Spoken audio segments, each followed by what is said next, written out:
So, All right. welcome to the Watchers podcast. As you can see, the setup has been changed a bit. We cannot ignore it. That's the honest truth. We going legit.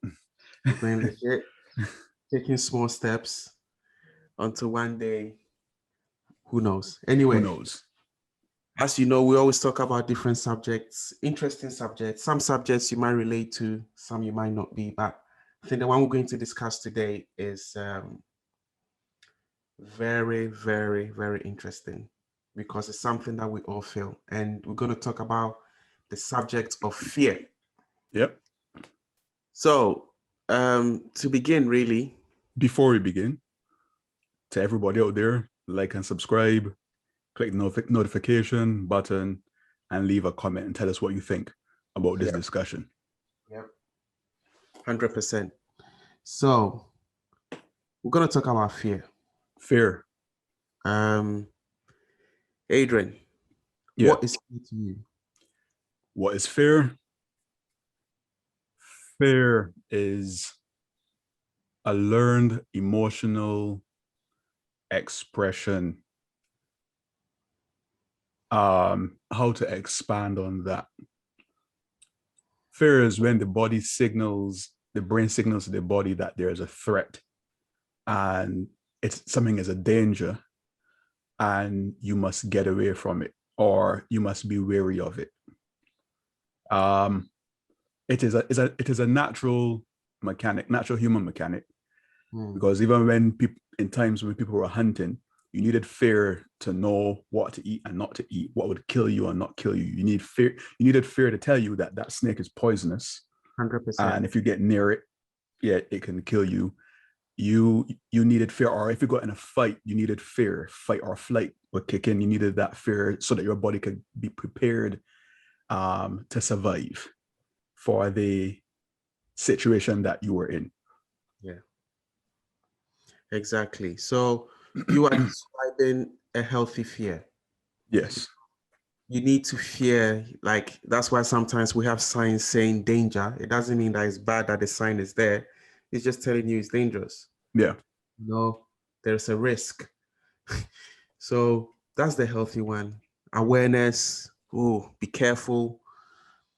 It's healthy to protect you and make you feel, yeah, just to be more careful.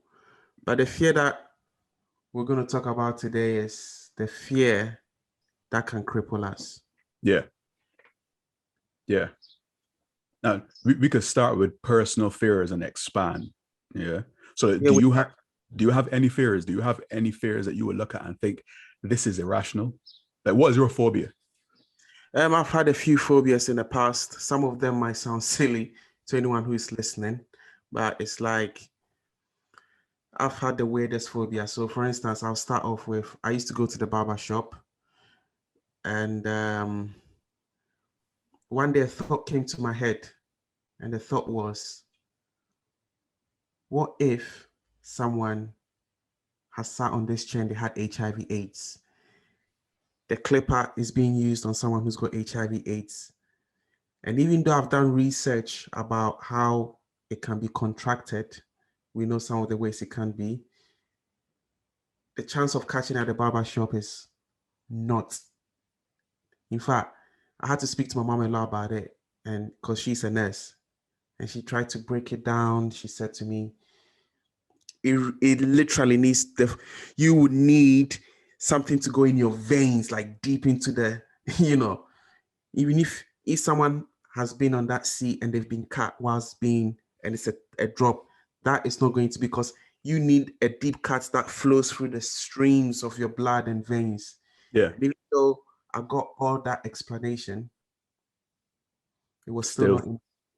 So I began fearing to the point whereby I had to go buy my own clippers for the barber to, use. And this is how crazy the fear became. It began to cripple me, and it became a compulsive thought.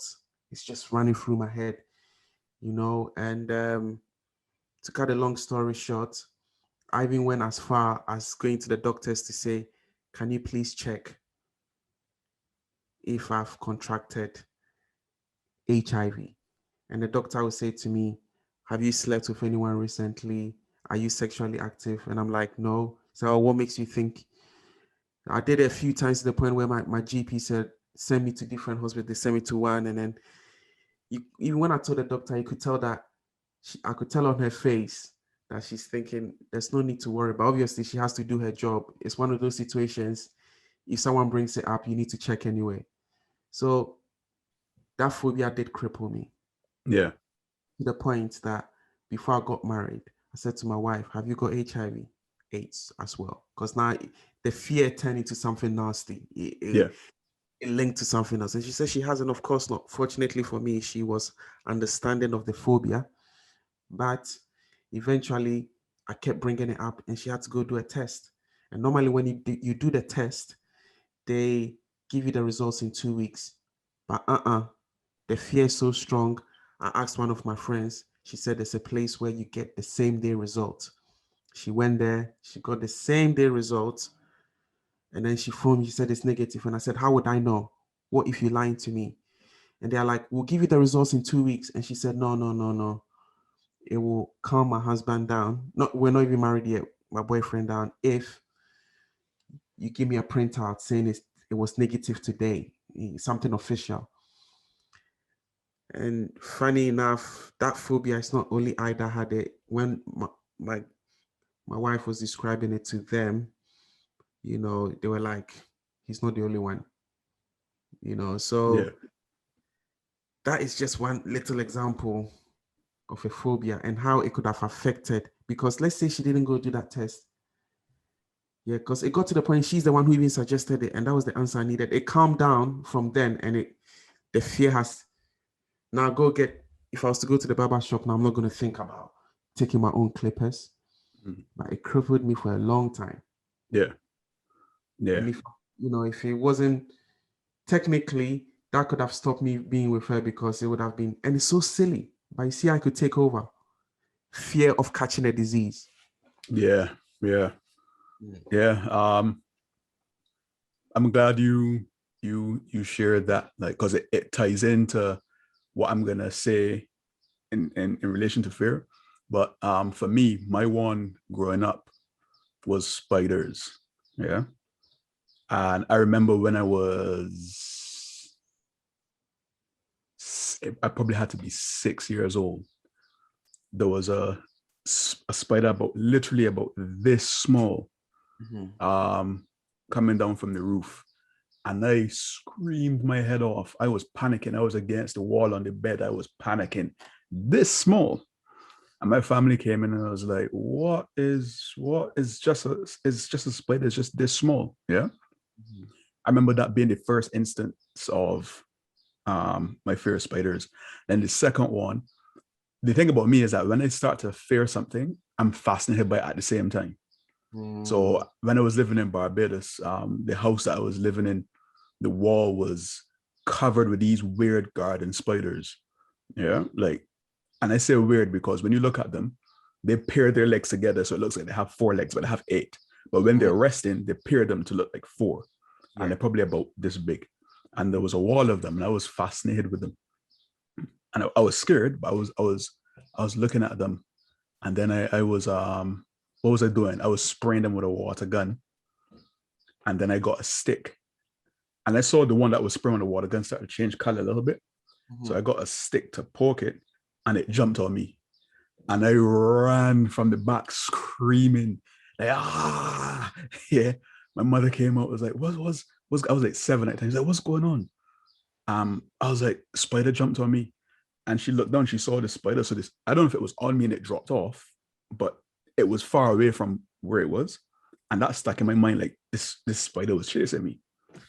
But since then, um, I would have a fascination. Like I would like see spiders and get close, look at them. But if it's indoors, I would have like a fear. Like if I saw one on the wall, like a fear would come over me, like fight or flight. Like I'm like it's a danger. It's time to fight. Yeah, Mhm. Mhm. and it would have to go.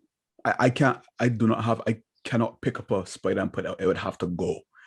It's the Wow. end of that. Like it has to go. Slipper something. It has to go. Yeah. Um. So yeah, as time went on, the fear kind of dissipated a bit and the fascination grew, but it's still a slight fear. So if I'm in an open space and I saw a spider, I will get close to it and look at it.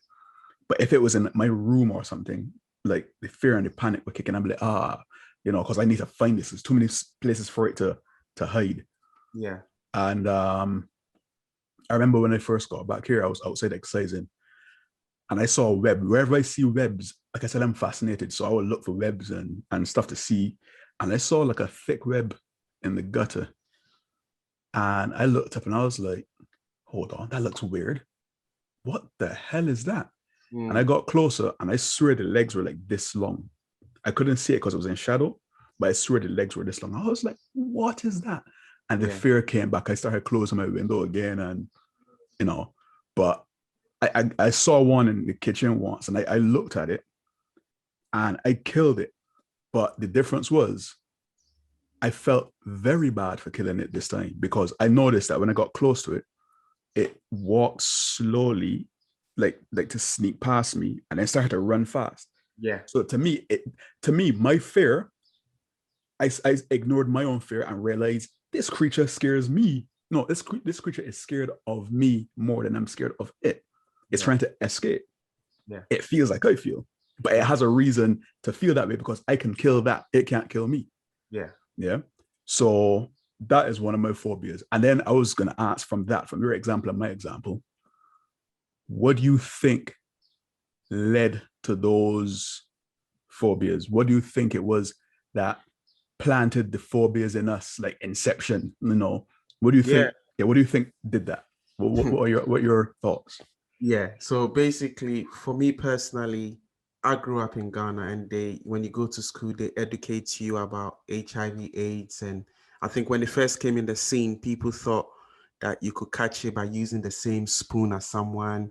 And, they were doing adverts. I remember those adverts growing up, and so I guess the information on it made me know that this is real. And obviously, growing up, they're like, oh, when you get that, you definitely die immediately. So fearing dying, and and there's this thing about it when they say, oh, when you begin to catch it, you lose so much weight, and there's no drugs in the world that could help you. So the description of it, plus the information on it, because the adverts growing up, I used to, and when you're young, you take information in a lot more. Yeah. It just basically got stuck in my head, that advert. And I thought, oh, and then hearing how it spread through blood, and I'm thinking, oh, Yeah. that would mean blood means basically that's the seed. That's Yeah. the seed. I will never forget that advert, saying you can't catch it. But then I'm thinking in my head, what if I catch it? Then the fear developed. Yeah. I'm glad you said that because that's going to tie in to what we're going to discuss further.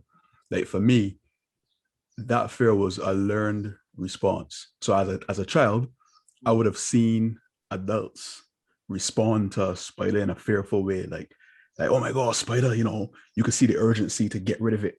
So as a child, I would have recorded that, and my brain would have said, "That's a danger. Look at everyone around you; they're scared.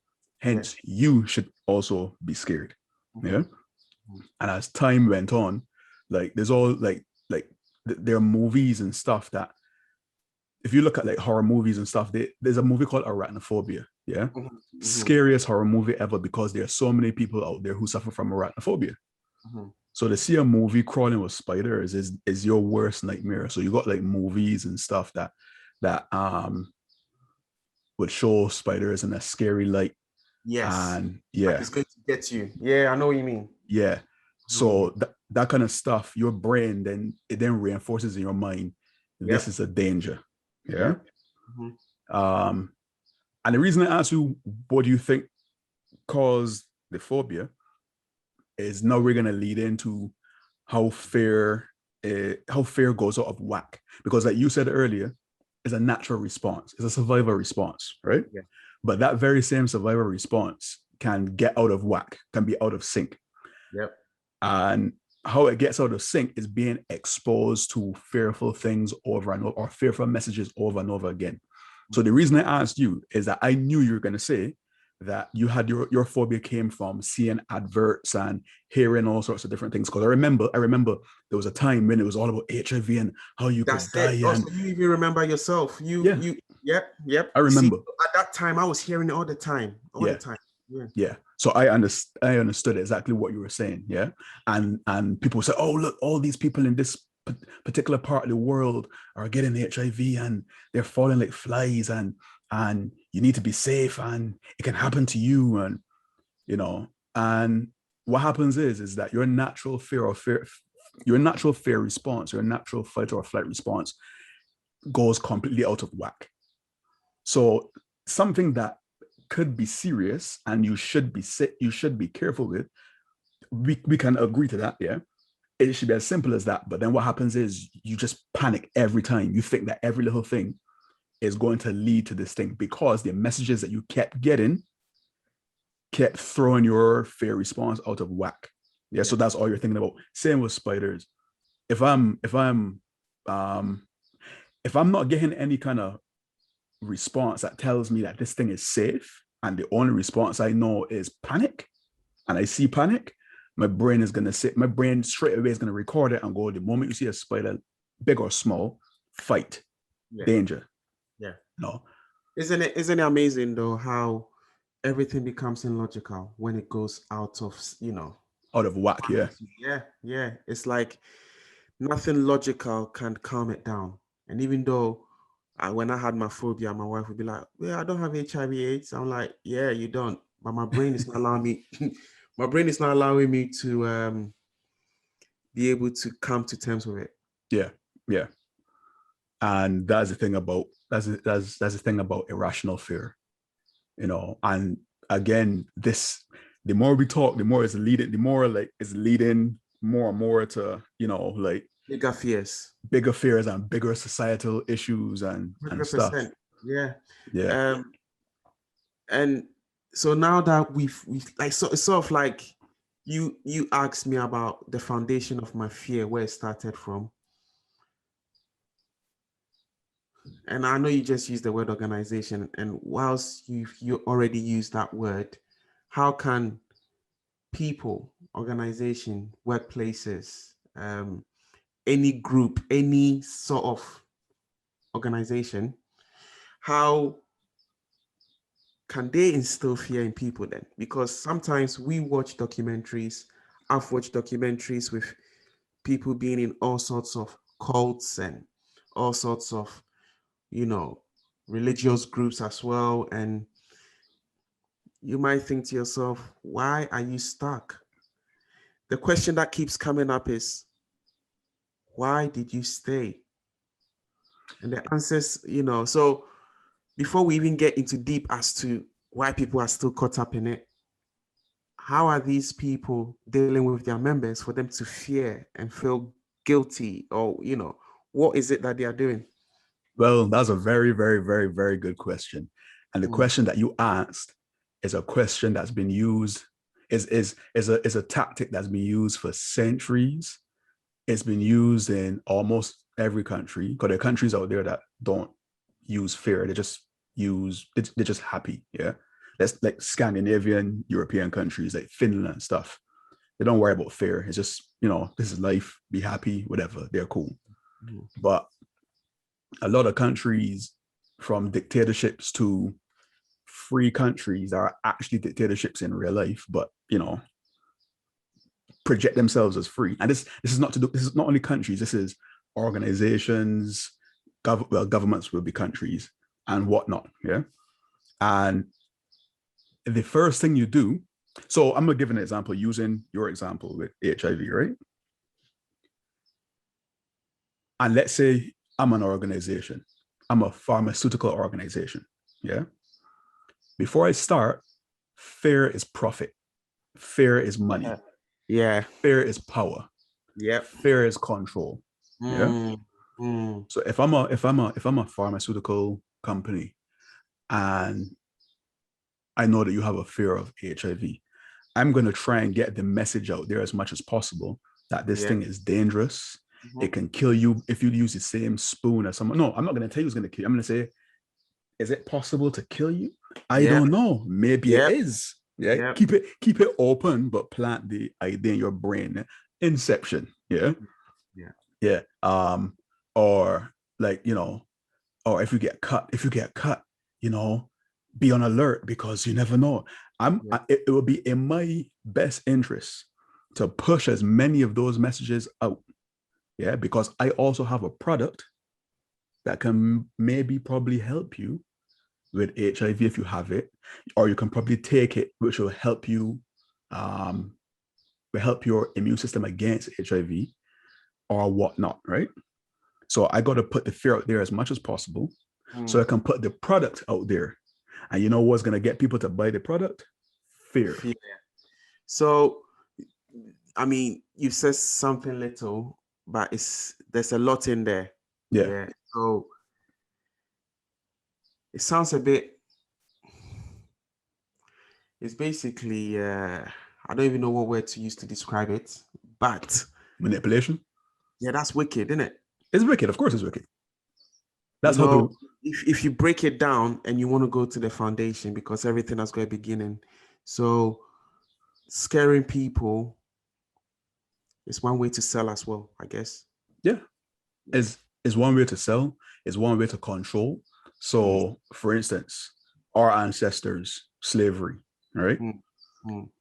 To justify slavery and to justify pillaging and to justify theft and to justify all sorts of atrocities, you have to convince the people that the ones that you're perpetrating, the ones that you're attacking, are animals. They're going to kill you. They're coming after you. Watch out for them. Watch out for them. Watch out. Watch out. They're animals. They're animals. They're animals. They're animals. They're animals. They're animals. They're savage. They're savage. Yeah. And then people go, oh my gosh, you're savage. So then when Yeah. So yeah. yeah. So then when the person who's scared Mm, sees their government go and bomb a country or do some atrocity, they go, they're just protecting us from the evil. Yeah. And that's another way fear is used to manipulate people's thought process so that they are complicit and they agree with what is being done through fear and not thinking clearly. yeah. Yeah. Mm. And like in the world that we live in, people thrive on fear for control. Everything, even years ago, the fear of Ebola. You remember that Yeah. on TV, yeah? It Yeah. was I it was do. it was crazy. And then if you look, you mentioned something to me off of this Mm, podcast mm. about how you always see a study about eggs are bad for you, then they're good for you. Then fat is Yep. bad, but then oh Yep. no, there's good fats. Yep. Keeps you in. Hmm? It's so crazy. Even you spoke about the egg situation. Like, at what point? At what? Because I've been so confused about eating eggs. Hmm. One person says it's not good. One person says it's good. So it's almost as if it goes with what needs to be sold, isn't it? Exactly. If there's something that needs to be presented, there will always be a fear for or against. Wow, that's Be- amazing. That's yeah, quite amazing. Yeah. yeah, because it comes down to money. So if you Mm, see something that's serious, yeah, mm. have you seen in society like something's dead serious and they're like, oh, like fair. We need to do something about. All right, perfect example. No, cannabis. I don't smoke. I know you don't smoke, but I'm going to Yeah. use this as a perfect example. For Yeah. many years, yeah, people were saying cannabis, it's don't do drugs and it does this to you and it does that to you. And they locked people up for many years for just smoking some cannabis or whatever, and locked them up for 5 years. Um, made people think that it was the worst thing in the world, right? But now there's money to be made. Yeah. So now it's legal.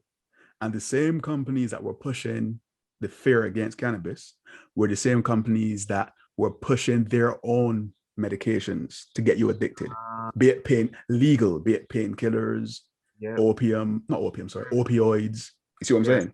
Yeah. So I've always been confused with the drug situation because yeah, there are some drugs, the effects is worse than cannabis. exactly. In a weird kind of way, I'm like, well, just because you've named it some medical term does not make it okay. Exactly.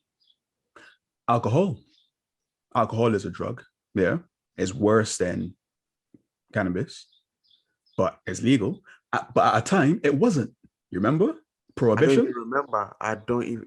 I mean, I know. I heard that vaguely somewhere, but you Yeah. might have to tell me more. I can remember the time period.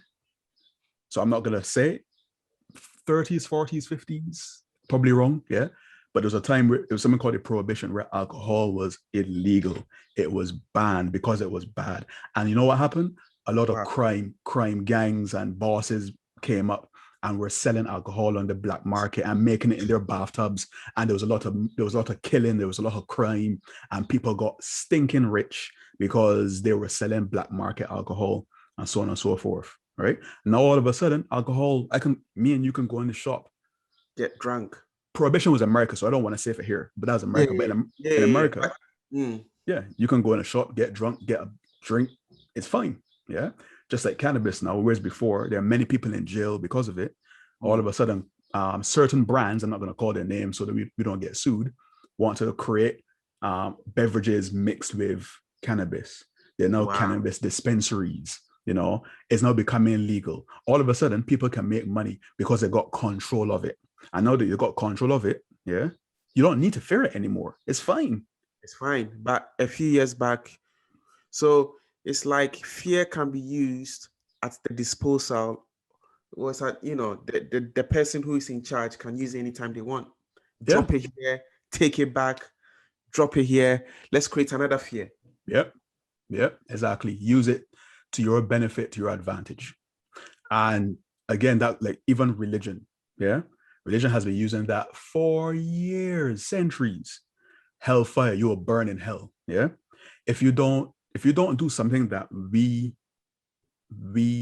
deem good, or that if you don't do something that if you don't do the thing that benefits us, you will burn in hellfire, and you'll be rejected and you'll be ripped apart and blah blah blah. And I remember when I was young, I heard that so many times because I did something, because let's say I will use one example. I would watch when I was young, I would watch a televangelist, and I said to myself, this is fake. This is Really? yeah. And somebody said to me, oh, you're gonna go to hell, I've heard it so many times when I was young growing up, because you're not doing what is part of the status quo.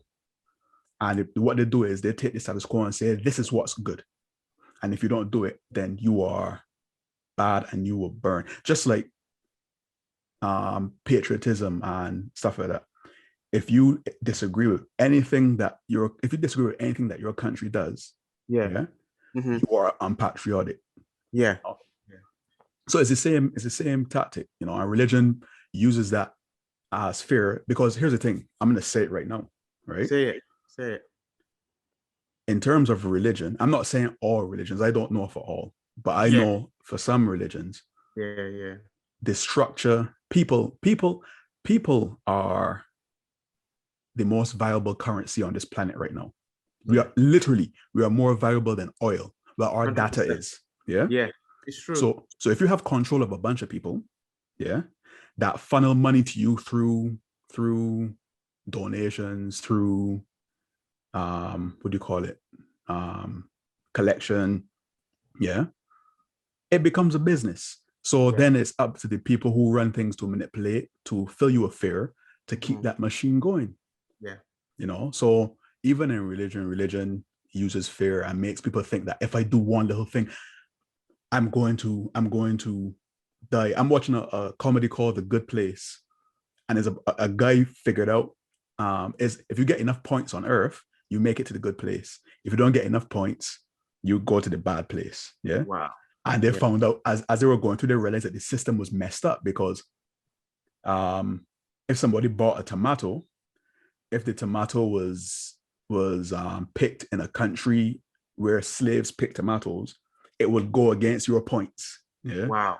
Wow. And the point was like, people were on edge all the time. So if they did one little thing, yeah, one little mistake, they thought, oh, I'm doomed, and that only benefits the people who are telling you that you're doomed if this happens. Yeah. because those people are doing 8 times worse than you, Yeah. and their pockets are filled with money. Yeah. So everything is about using fear to benefit financially, benefit to control, and to gain power and to feel big. It's so true.